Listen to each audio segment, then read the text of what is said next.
আসসালামু আলাইকুম ভিউয়ার্স। বান্ধবীর সাথে এতক্ষণ ঘুরতে ঘুরতে আমাদের দুইজনই প্রচুর খিদা লেগে গেছে, তাই বেরিয়ে পড়লাম কিছু খাওয়ার জন্য। তো বান্ধবীর সাথে ঘুরে ফিরে কি খেলাম তাই নিয়েই থাকছে আজকের ব্লগ। আপনারা দেখবেন, আপনাদের কিন্তু অবশ্যই অনেক বেশি ভাল লাগবে। তা আমরা সোজা বালিয়ারঘাটের নিচে নেমে গেলাম। দেখেন বালিয়ারঘাটটা কত সুন্দর করে সাজিয়েছে, দেখতে কিন্তু মাশাআল্লাহ অনেক ভালোই লাগছিল। তো বালিয়ারঘাটের পাশেই আমরা দেখে নিলাম একটা বিরিয়ানির দোকান। সেখানে নাকি মাত্র 20 টাকার বিরিয়ানি বিক্রি করছে। তো আমরা নিয়ে নিলাম 20 টাকার বিরিয়ানি। আপনারা চাইলে আপনাদের টাকার পরিমাণ অনুযায়ী বিরিয়ানি কোয়ান্টিটিও বাড়িয়ে নিতে পারেন, মানে 30 টাকা, 40 টাকা, 50 টাকারও বিক্রি করে। তবে আমরা দুইজনই যেহেতু পকেট ফাঁকা মানুষ, তাই আমরা 20 টাকার বিরিয়ানি কিনে নিলাম। বিরিয়ানিগুলো কিন্তু মাশাআল্লাহ অনেক মজা ছিল। আর আঙ্কেলটা কিন্তু 10 টাকার হালিমও বিক্রি করছিল। আপনারা চাইলে 20 টাকা, 30 টাকা, 40 টাকাও নিতে পারবেন। তবে আমাদের হালিম খেতে ইচ্ছা করছিল না, তাই শুধু বিরিয়ানি খেয়ে বেরিয়ে পড়লাম পুচকা খাওয়ার জন্য। দেখলাম পুচকা আর বেলপুরি একসাথে বিক্রি করছিল, তাই আমরা নিয়ে নিলাম 1 প্লেট ছোট পুচকা, সাথে নিলাম 1 প্লেট বেলপুরি। মানে দুইটা যখন এক ইয়াতে পাওয়া যাচ্ছে, তাই আমরা 1 প্লেট 1 প্লেট করে নিলাম, দুজন মিলে শেয়ার করে নিব আর কি।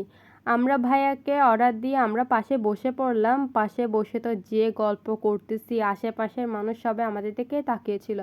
তবে আমরা যেহেতু অনেক দিন পরে দেখা করেছি, তাই আমাদের গল্প তো প্রচুর জমে আছে। আর এগুলো কিন্তু একজন আরেকজনের সাথে শেয়ার না করলে আমাদের একদমই হজম হয় না। তাই আমরা খাবার হজম করার জন্য একে অপরের সাথে ভালো করে গল্প করছিলাম আর কি। গল্প করতে করতে এদিক দিয়ে আমাদের ছোট পুচকা প্লাস আমাদের বেলপুরি একদম রেডি হয়ে গেছে। দুইজনে মিলে দাঁড়িয়ে নিলাম আর কি। বান্ধবীকে মডেল বানিয়ে নিছি, বান্ধবীকে হাতে দিয়ে ভিডিও করছিলাম আমি। বান্ধবী আমাকে বলছিল, তুই কি আজকে আমাকে খেতে দিবি না? আমি বলছিলাম, তোকে আজকে খেতে দেবো না, আজকে আমি আগে ভিডিও করে নিই। বেলপুরিগুলো মাশাআল্লাহ অনেক অনেক মজা ছিল। আর তেঁতুলের চাটনিটা কিন্তু মাশাআল্লাহ অনেক ভালো ছিল। আমার আর নাসরিনের দুইজনেরই অনেক বেশি ভালো লেগেছে। ছোট ফুচকাও ভালো ছিল, তবে অত বেশি ভালো লাগে নাই আমার। যেরকম ছোট ফুচকার হাইপ থাকে ওইরকম ভালো লাগে না আর কি। ছোট ফুচকা আর বেলপুরি খেয়ে দুইজনে চলে গেলাম চা খাওয়ার জন্য। আমি চা খোর, তবে আমার বান্ধবী চা খেতে পছন্দ করে না, কিন্তু আমার জন্য সেও চা খাচ্ছে আর কি। দেখেন কত ভালো বান্ধবী আমার।